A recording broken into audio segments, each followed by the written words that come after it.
We went through some periods with the team that uncovered some weaknesses, and I'd rather get it out at MSI so that when we get to Worlds, we don't have that for the first time.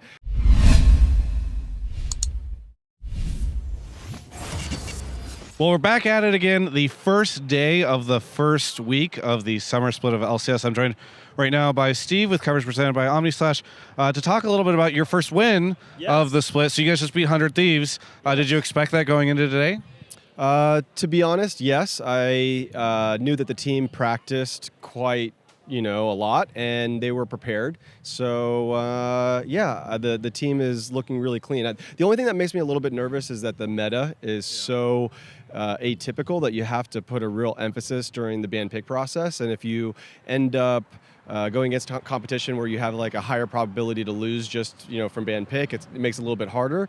But at the same time, what you're also seeing is that some pro players are overeager to play certain champions that they actually haven't mastered yet. Yeah. So you kind of have the ability to exploit that when you have somebody that thinks that they can play a certain champion, but then they go out and it's like, ooh, that looks real bad. So you kind of have both of those in play. For us, we stuck with like comfortable picks. We feel like we have an okay understanding of the meta. It's still being developed, but we were pretty confident. Is the team enjoying the meta shift? Because I know it's like either players seem to either hate it or love it, right? Like Peter was saying that he loves the idea that you can play other stuff. Other players are just like trashing it. I don't know how the team feels overall. Overall, I think the team is actually enjoying the meta. I think you have more kind of all-in 2 versus 2 in the mid lane. You have more like bruiser versus bruiser. It's not just, shove the lane and roam, shove the lane and roam, which was a little bit of last split. And I think there's also so much variety. It's like you can have a lot more combinations in order to achieve, a successful result. So you have to be more nimble during the ban pick process. What I've heard is that the players are enjoying it. Yeah. It's difficult. I think some players are like, oh my gosh, I just want to play the same champion over and over and over. Like, you're going to make me relearn another champion. Like, I'm going to cry about it. But I think our players are pretty adaptable, and so they're like, oh shit, I get to play this fun champion. Like, cool, I'll try it. So what's going on with this? Because last split, you built this team. There's a big talk about like whether or not it was going to be you or TSM. TSM went out early in playoffs. Cloud9 just had like a crazy mix-up with their roster right before this. Do you feel like you have a rivalry with any of the teams? And you've always had a rivalry with Jack and Andy. Yeah. Do you feel like you have that here? I mean, what is Summer Split like for you? I think in order for there to be a rivalry, there has to be like a good matchup of competitive skill.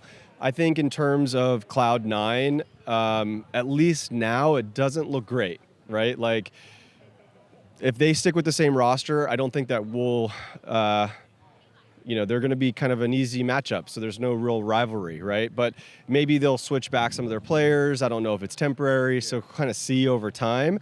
In terms of TSM, they have the potential to, I think, put it in another gear. We just haven't seen that yet. It was kind of high expectations, and then they faltered and they didn't really recover. And so for me, I just kind of want to see if they're going to show up. So they're about to play right now. We're going to find out how they do against CLG. And if they start showing up, then I think, there'll be a little bit of a rivalry, but if we're just like stomping them, then it's not going to be fun. I heard there was an owners meeting yesterday. Do you want to talk a little bit about how that was? I mean, I'm sure you can't give specifics on anything in particular, but how's the owner-Riot relationship going these days?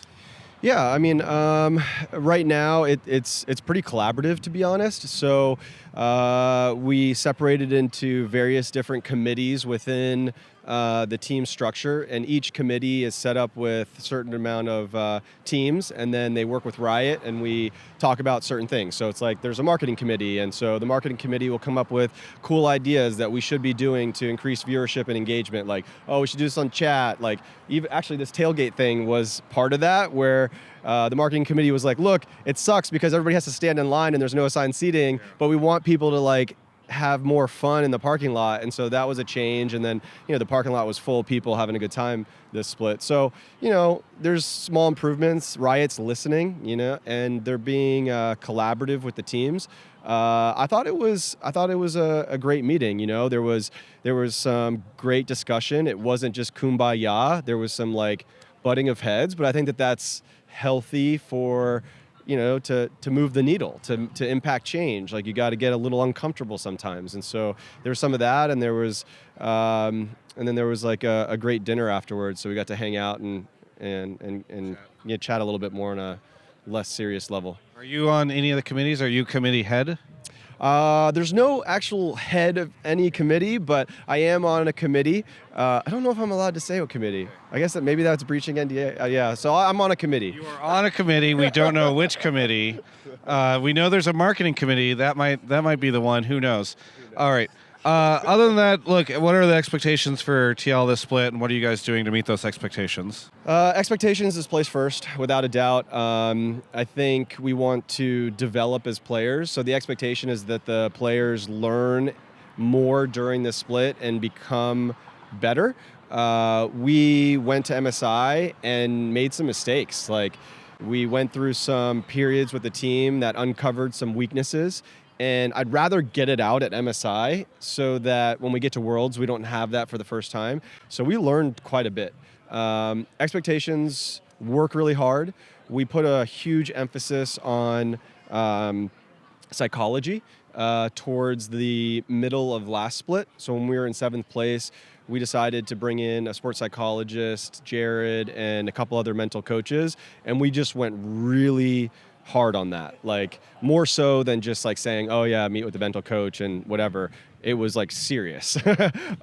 And we used a licensed sports psychologist. So I think that was something that we want to really focus on during the summer as well. Anything you want to say to any of the fans out there? Yes. So it was pretty amazing today to host the banner, or kind of watch the banner fall so you could see Team Liquid. It was pretty awesome.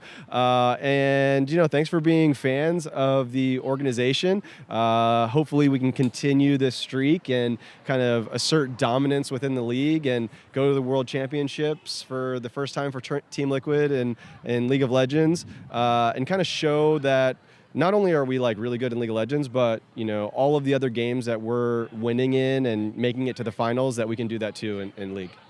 Very good. Thank you so much, Steve, for the interview. For everyone else, you can check out the rest of my coverage of all things Summer Split right here on my YouTube channel. This is Nephiloid. She's the woman that does all the emotes for my Twitch channel, and she says she only does it for people who are actually very popular. So if you don't sub to my channel and watch my videos, she said that she's never going to do any more emotes for my Twitch channel. See, look, she's already leaving because I'm becoming less popular. She's looking for popular people to do emotes for her. Thanks so much to OmniSlash, but please subscribe and go follow my Twitch channel, which I also put in the description. She's gone.